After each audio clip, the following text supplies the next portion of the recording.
अभी अभी फवाद चौधरी को टीवी पे देखा, हवाइयां उड़ रही थी। पहली दफा है कि मेरे ख्याल में शेव भी करना भूल गए वो। फिर याद आया कि ओहो, आज तो एक ऑडियो लीक का मार्का उन्होंने भी मार लिया है। अरे भाई, अब तो खुल के कहानी सामने आ गई है। सामने से तो भड़के वाह कि जी हम तो चोरों के साथ नहीं बैठेंगे, हम पार्लियामेंट में नहीं जाएंगे, हम ये नहीं करेंगे, हम वो नहीं करेंगे। और पीछे मिलते तरले खुदा के लिए ये एक मैसेज, और वो मैसेज जो खुद नहीं लिखा हुआ, पता नहीं किस बेचारे से लिखवाया हुआ है। पढ़ तो लेना था कि वो मैसेज क्या था। भेज दो सलमान को नहीं, शहबाज को भेज दो। मिलते तरले कर रहे हैं जुल्फिकार से, जो शहबाज शरीफ के दोस्त हैं यूके में। तो अब मुझे ये बताएं फवाद चौधरी साहब, क्या बनेगा आपका? आपको तो अपने चेयरमैन के जो ना अहल होने पे भी कोई गम नहीं था आपकी आवाज में। रोला ही होगा ना, होने दो, कोई बात नहीं है, वही कैजुअली आपने उसको कह के टाल दिया।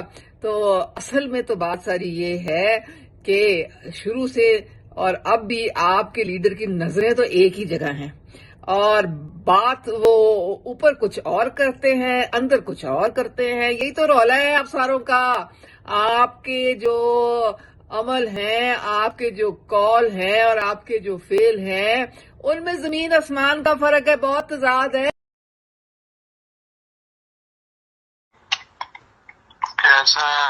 अल्लाह का शुक्र, सब खैर। यार एडी लंबी मैसेज की लिख के भेजी है मैनू। हेलो, जो है वो फौजियों के सियासी जमातें जो है वो फौजियों की हार करना कोशिश करती ना करें, आपस में बात करें। नहीं, बात तो आपकी सही है, बट एदा मतलब की है? मैं तो पढ़ी नहीं एडी लंबी मैसेज, मैं तो तेन कॉल कर लगा सीगा कि की करना, ये करना की है। यही मतलब है उसका कि फ्रेमवर्क जो है सियासतदानों को आपस में बनाना चाहिए। वो हर वक्त असं जो हर वेले फौजियों देखते रहने की करनगे की करन। सही सही, चले ठीक है। ये रेलेवेंट क्वार्टर्स ਨੂੰ ਭੇਜ ਦਵਾਂ ਫਿਰ? ਆਹੋ, ਸਲਮਾਨ ਨੂੰ ਭੇਜੋ, ਉਹਨੂੰ ਕਹੋ ਸਿਆਸਤਦਾਨਾਂ ਨੂੰ ਆਪਸ ਵਿੱਚ ਗੱਲਬਾਤ ਕਰਕੇ ठीक फ्रेमवर्क बनाना चाहिए, फौजियों ਨੂੰ ਕੀ करना।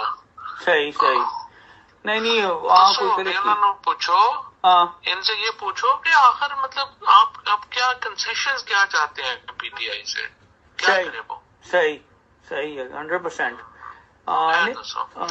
बट इनू नायल कर देना, मैनू लगता है इमरान खान ਨੂੰ नायल कर देंगे। नहीं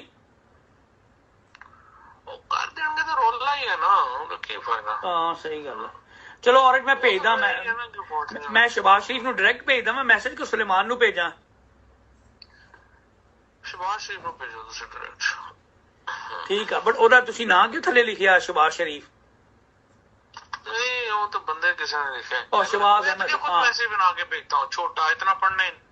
चले वो भी भिजवा के भेजें, भिजवाएं, वो छोटी मैसेज भी भिजवाएं मुझे। Okay done sir, done.